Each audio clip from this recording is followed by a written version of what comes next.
Nicole, the politics are getting hot in the Republican presidential race. Bob Dole facing a major challenge now from Steve Forbes. Spent the day in Iowa where he spoke out against abortion. Forbes, for his part, was on the campaign trail in New Hampshire. Linda Douglas reports. Now in a dead heat with Bob Dole in New Hampshire, Steve Forbes seems almost giddy with success. We're moving. Forbes was cheered by a pumped-up partisan crowd, new members of this year's most unusual bandwagon. Prompted by a question, he outlined for the first time how he would run against the president. The American people recognize that President Clinton does not have a core.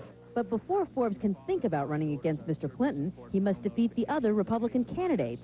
Today, he tore into Bob Dole, charging Dole's campaign tricked New Hampshire Governor Steve Merrill into making a misleading ad denouncing the Forbes flat tax. And the Steve Forbes income tax plan increases the deficit and raises our taxes. That's the levels they're going to stoop to. They'll even use the governor of New Hampshire, give him bogus numbers, bogus study, to try to attack the flat tax. Forbes tried to say he is the victim of nasty politicians. But a woman in the audience pointed out Forbes himself is running negative ads against everyone. You are not making it easy for me to vote for you. You and some of the other major candidates have engaged in mudslinging and the attack ads. Would you take a pledge to stop the attack ads? Forbes critics charge the genteel millionaire as running a slash-and-burn campaign.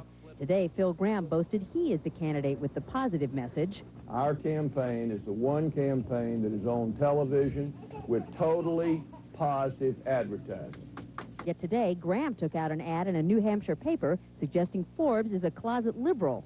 In this increasingly bitter campaign, these candidates are battling to inherit the mantle of that Republican hero, Ronald Reagan.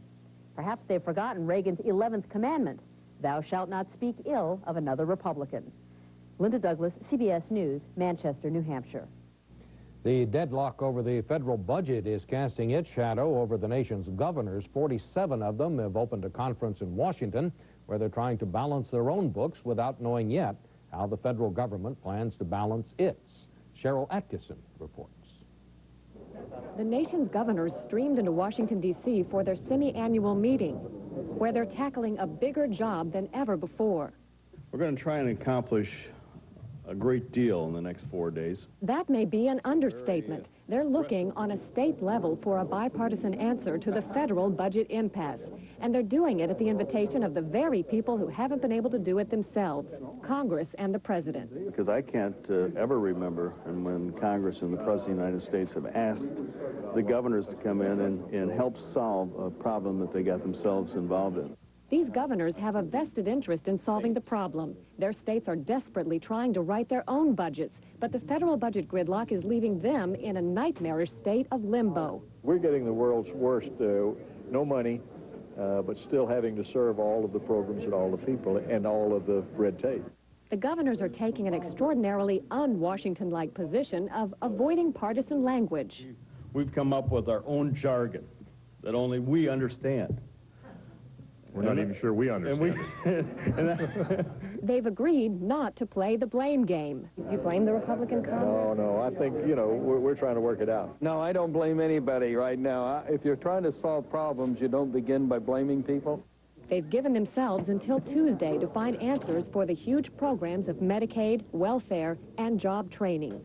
It's a mountain Congress hasn't been able to climb in months of trying. Right now, the governors think they are the nation's best chance, maybe its last chance, for a budget breakthrough this year.